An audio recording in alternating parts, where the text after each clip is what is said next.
오늘 우리에게 주시는 하나님의 말씀은 구약성경 이사야 50장 4절부터 9절입니다.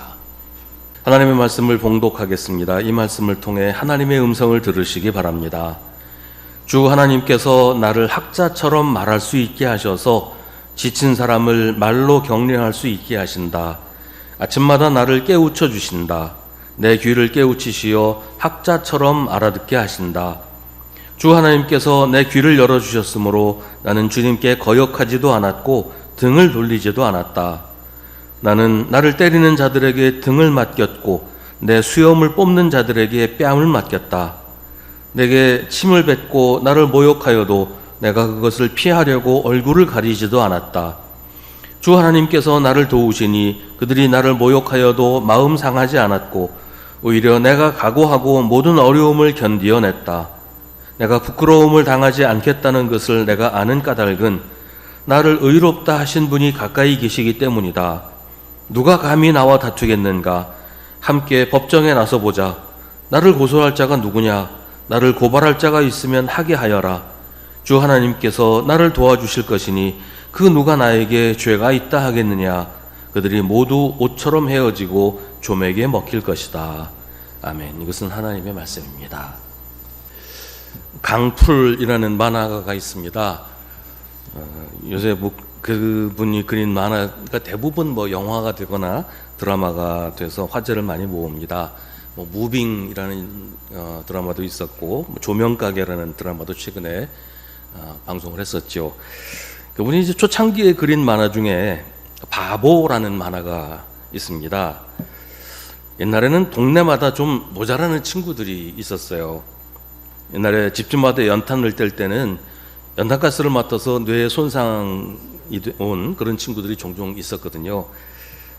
그렇게 지적 장애가 생긴 동네 바보가 이 만화의 주인공입니다. 여기 이런 얘기가 나와요. 그 바보의 친구 중에 깡패가 하나 있어요. 이제는 마음 잡고 착하게 살려고 애쓰면서 동네 술집의 지배인으로 일하고 있었는데 술집 주인하고 싸우다가 술집 주인을 때렸고 앙심을 품은 술집 주인이 조폭을 시켜서 그 바보의 깡패 친구를 죽이려고 했어요. 근데 그 조폭들이 사람을 착각해서 깡패인 그 친구가 아니라 이 바보를 찾아온 거예요. 그 바보에게 그 깡패인 친구의 이름을 대면서 내가 그 놈이냐? 라고 물으니까 그 바보가 무슨 생각을 했는지 그렇다고 내가 그 사람이라고 대답을 했고 결국 그 조폭의 손에 죽고 말았습니다. 바보는 지금 무슨 일이 벌어지고 있는지를 직감적으로 알아차린 것이었어요. 자기가 그 친구라고 대답하면 나는 죽겠지만 그 친구는 살게 되리라는 것을 알았던 거죠. 바보는 친구 대신 자기가 죽기로 하고 그렇게 죽은 겁니다. 오늘 말씀 6절도 그런 이야기를 합니다. 나는 나를 때리는 자들에게 등을 맡겼고 내 수염을 뽑는 자들에게 뺨을 맡겼다. 내게 침을 뱉고 나를 모욕하여도 내가 그것을 피하려고 얼굴을 가리지도 않았다. 세상은 그런 사람을 바보라고 합니다. 남 대신에 손해를 보고 남 대신에 피해를 당하고 남을 대신해서 모욕당하고 남을 대신해서 죽는 건 바보나 하는 짓이라고 합니다. 누가 나 대신에 그렇게 해주면 그 사람 의인이다 그렇게 얘기할 수 있을지 모르겠지만 그러면서도 나는 그런 바보 짓 절대로 하지 않을 거야 그렇게 생각하겠죠. 근데 오늘 말씀은 누군가가 우리를 위해 그런 일들을 당했다고 얘기를 합니다. 4절은 주 하나님께서 나를 학자처럼 말할 수 있게 하셔서 지친 사람을 말로 격려할 수 있게 하신다고 합니다.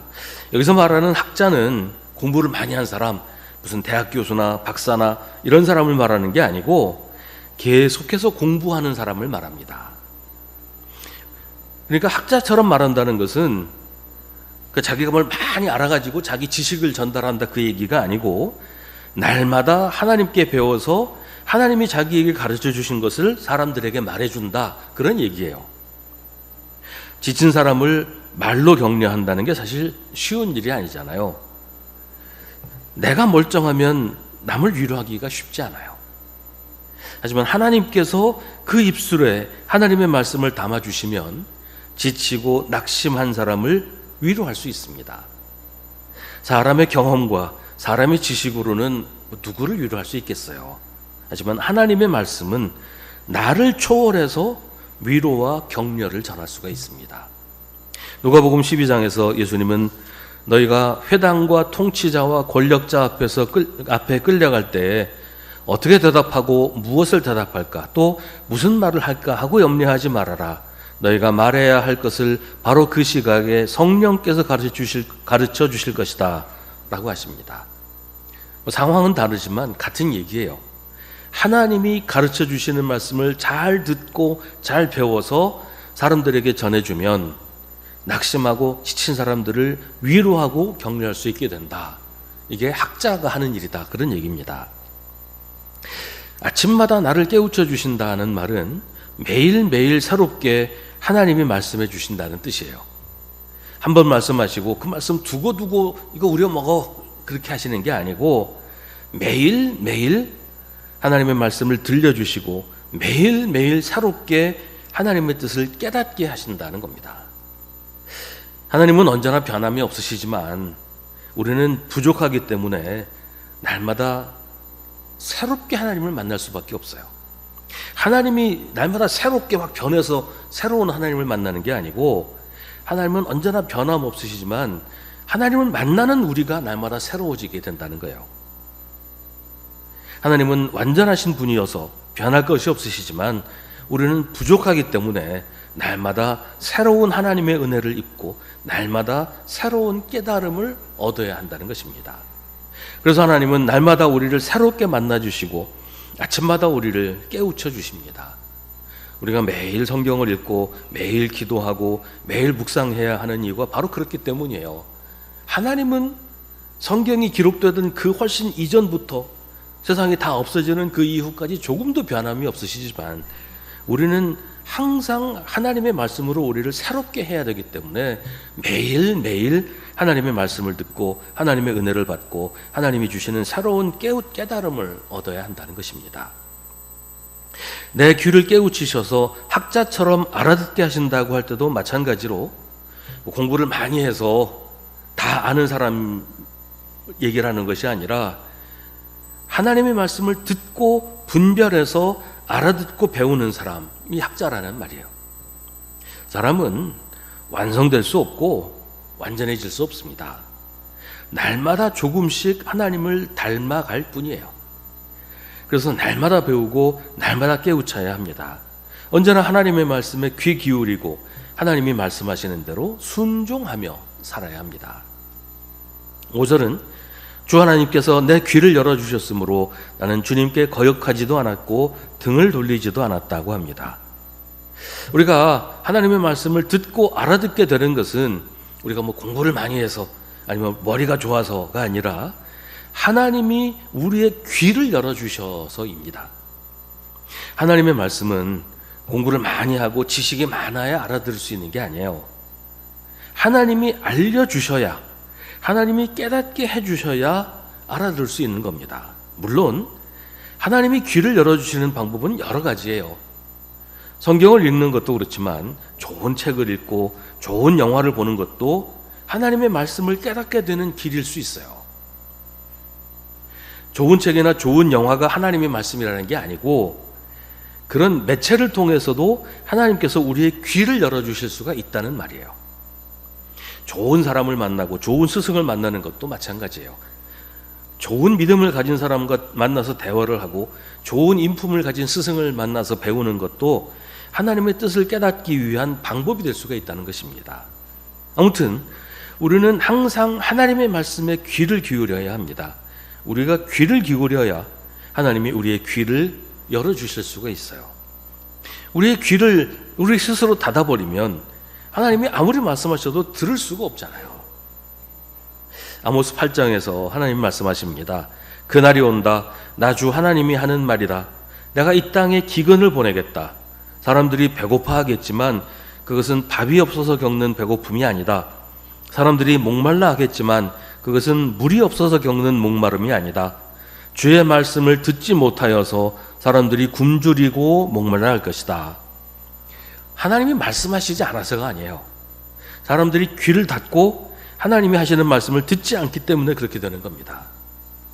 밥상을 아무리 푸짐하게 차려놨어도 입 딱 다물고 입을 안 벌리면 먹을 수가 없어요. 아무리 진수성찬이 있어도 입을 안 벌리면 아무 소용 없잖아요.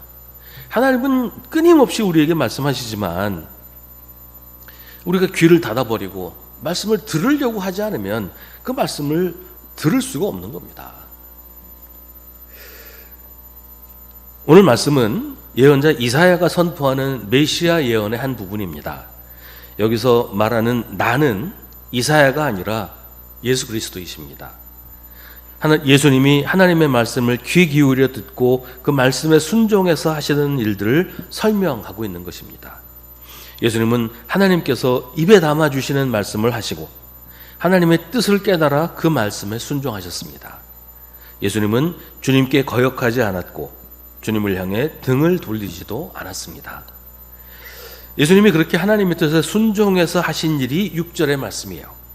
나는 나를 때리는 자들에게 등을 맡겼고 내 수염을 뽑는 자들에게 뺨을 맡겼다. 내게 침을 뱉고 나를 모욕하여도 내가 그것을 피하려고 얼굴을 가리지도 않았다. 2022년에 있었던 일인데요. 19살짜리 어떤 여성이 학생인지 아닌지는 모르겠어요. 19살짜리 어떤 여성이 자기 또래 한 19살 된 그 여성 3명을 칼로 상처를 입혀서 크게 다치게 했다는 기사가 난 적이 있었어요. 그 범인에게 왜 그랬냐고 물어보니까 자기를 보고 기분 나쁘게 웃었다는 거예요. 그게 자기를 비웃는 것 같아서 복수를 했다는 겁니다. 자격지심이 심했던 사람일 수도 있겠죠. 아무튼 이렇게 자기를 보고 기분 나쁘게 웃었다고 칼을 휘두르는 사람도 있는데 예수님은 어떻게 하셨을까요? 어떻게 이렇게 하실 수 있었을까요? 또 왜 그렇게 하셨을까요? 예수님이 이렇게 하실 수 있었던 것은 하나님께서 도우셨기 때문이라는 거죠. 주 하나님께서 나를 도우시니 그들이 나를 모욕하여도 마음 상하지 않았고 오히려 내가 각오하고 모든 어려움을 견디어냈다. 우리는 다른 사람의 평판에 아주 민감해요. 남이 나를 어떻게 보고 어떻게 말하는지를 굉장히 중요하게 생각하지요. 다른 사람의 평가가 곧 자기 자신이라고 생각하기가 쉬워요. 그래서 누가 나를 나쁘게 생각하지 않을까, 나를 비웃지 않을까 걱정하고 남들의 눈치를 많이 봅니다. 하지만 나 자신을 결정하는 것, 내가 누구인지를 결정하는 것은 다른 사람들의 평가가 아니에요. 심지어는 나 자신의 평가도 나를 다 말해주지 못해요. 내가 누구인지, 내가 어떤 사람인지를 결정하는 것은 하나님의 평가입니다. 왜냐하면 하나님이 나를 만드셨기 때문이에요. 나를 만드신 하나님이 너는 어떻다라고 말씀하시면 그게 전부죠. 다른 사람이 이렇쿵저렇쿵 말해봐야 그건 아무 의미 없다는 거예요. 사람들이 나에 대해서 100만 마디 말을 한다고 해도 하나님의 평가 앞에서는 아무 의미 없습니다. 하나님이 나를 인정해 주시면 사람이 뭐라고 해도 아무 상관이 없습니다. 왜냐하면 세상 모든 것의 기준이 하나님이시기 때문입니다. 하나님의 판단이 모든 것의 기준이 되십니다. 세상 모든 것, 물질뿐만 아니라 우주를 운행하는 법칙까지도 하나님이 만드셨기 때문이에요. 그래서 이사야는 말합니다.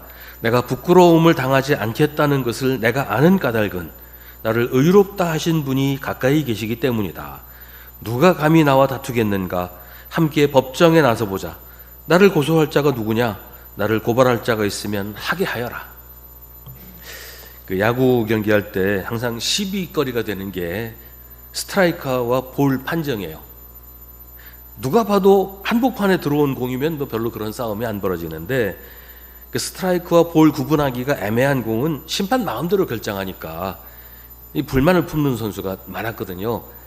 근데 우리나라에서는 이제는 심판이 그걸 판정하지 않아요. 이게 스트라이크냐 볼이냐를 ABS라고 해서 카메라로 측정을 해서 그 카메라가 정한 범위 안에 들어오면 스트라이크고 그 카메라가 정한 범위 밖에 나가면 볼이고 이렇게 기계가 판정을 합니다. 그러니까 아무도 이거 가지고 불만을 얘기할 수가 없어요. 불만은 있겠죠. 근데 기계가 정확하게 판정을 하니까 뭐라고 할 수가 없어요. 근데 이게 불만을 가질 수 없는 게 뭐냐면 모든 선수에 대해서 똑같이 판정을 하기 때문이에요. 똑같은 기준을 가지고 모든 사람에 대해서 똑같이 판정을 하니까 이게 불만을 가질 수가 없는 거죠. 불만을 가지는 이유는 누구는 이게 스트라이크인데 왜 나한테는 볼이라 그러냐, 누구는 이걸 볼이라고 하고 나한테는 왜 스트라이크라 그러냐, 이게 기준이 왔다 갔다 하기 때문에 불만을 가지는 건데, 누구에게나 동일한 기준으로 판정을 하니까 토를 달 수가 없는 거예요. 사람이 판단을 하면 기준이 왔다 갔다 하니까 문제가 생겨요. 근데 하나님이 평가하시면 누가 말할 수가 없어요. 하나님 자신이 기준이시니까요. 그 기준은 누굴 봐주고 뭐 누구를 더 엄하게 하고 이게 아니라는 것이죠. 누구에게나 똑같은 기준으로 판단을 하시고 평가를 하시니까 사람이 거기에 대해서 말할 수가 없는 거예요. 하나님이 의롭다고 하시면 의로운 거예요. 하나님이 의 그 자체시니까요. 하나님이 인정하시면 된 겁니다. 누구도, 심지어 나 자신도 거기 토를 달 수 없어요.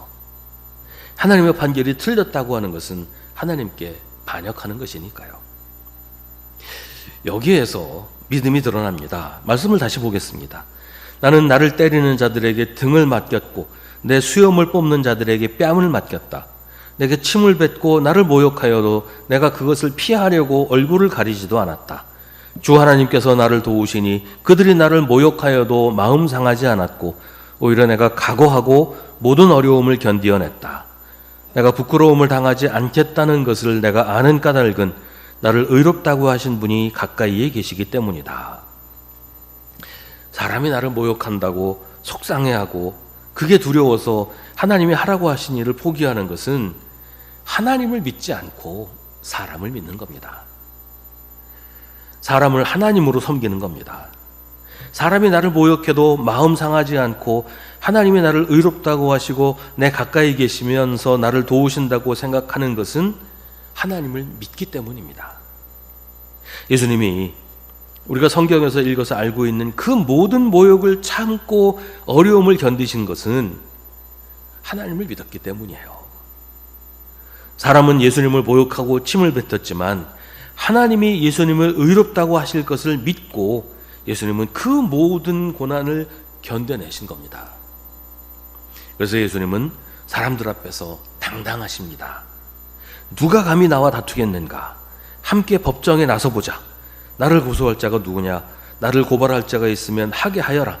주 하나님께서 나를 도와주실 것이니 그 누가 나에게 죄가 있다 하겠느냐?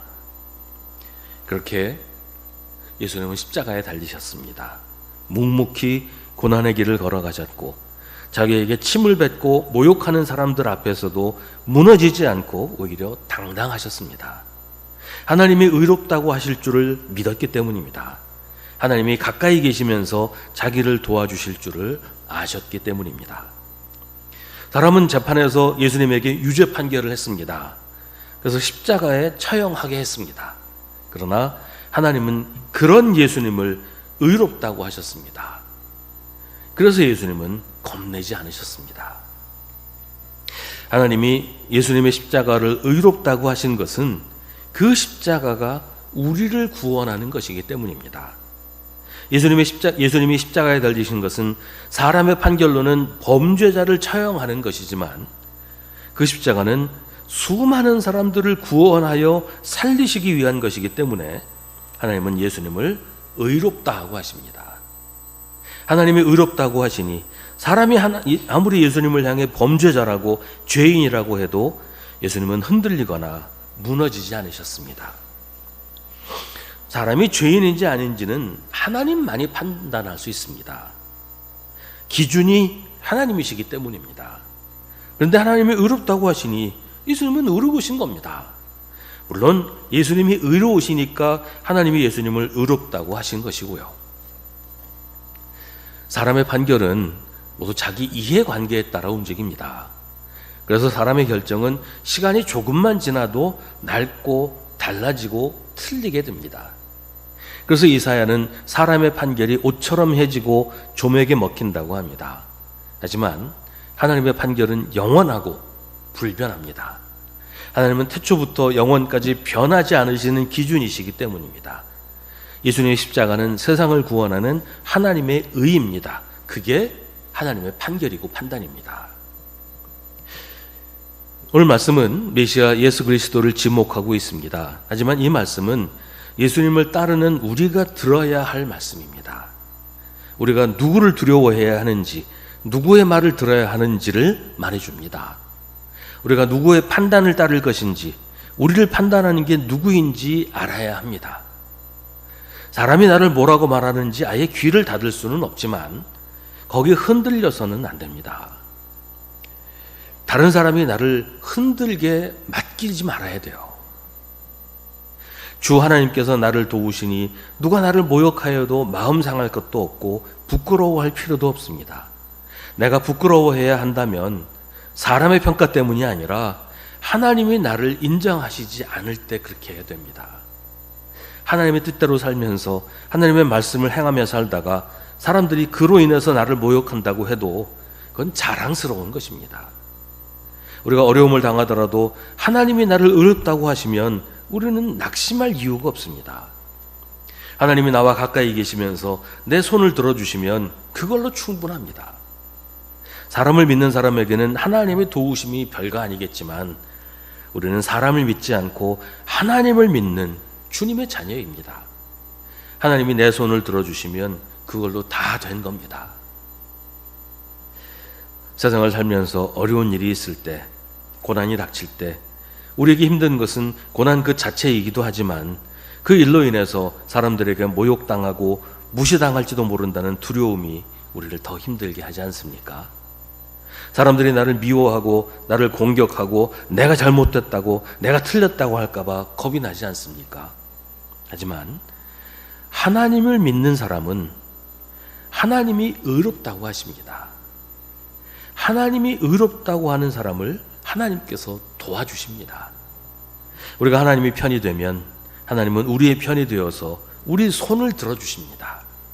하나님이 내 손을 들어주시면 결국은 나를 향한 모든 고난과 모욕이 하나님의 의를 이루게 됩니다. 내가 당한 모든 일들로 인하여 하나님의 영광이 나를 통해 드러나게 될 것입니다. 우리가 그런 자리에 들어가게 하시려고, 그렇게 하나님의 편이 되게 하시려고 예수님께서 그 모든 고난과 모욕을 다 감수하시고 우리를 위해서 십자가에서 돌아가셨습니다. 예수를 믿는 사람은, 하나님을 믿는 사람은 오직 우리의 눈을 하나님께 두어야 합니다. 하나님이 나를 도우시고 하나님이 나를 의롭게 하시도록 언제나 하나님의 편이 되어서 하나님과 동행하고 예수 그리스도의 길을 따라서 가야 합니다. 기도하겠습니다. 하나님이 언제나 우리를 도우심을 믿게 하여 주옵소서. 좋은 일이 있을 때만이 아니라 언제나 모든 순간에 하나님이 나와 함께 하시고 나를 도우신다는 사실을 잊지 말게 하옵소서. 우리가 언제나 하나님의 편이 되어서 하나님의 영광을 나타내도록 우리에게 믿음을 주옵소서. 우리가 하나님의 영광이 되게 하여 주옵소서. 예수님의 이름으로 기도합니다. 아멘. 우리의 고난당하신 구주 예수 그리스도의 은혜와 우리에게 아들을 내어주신 하나님 아버지의 그 놀라우신 사랑과 주님의 십자가에 동참하게 하시는 성령 하나님의 인도하심이 주님을 예배하는 사랑하는 주님의 자녀들에게 언제나 언제까지나 함께 하시기를 간절히 축원하옵나이다. 아멘.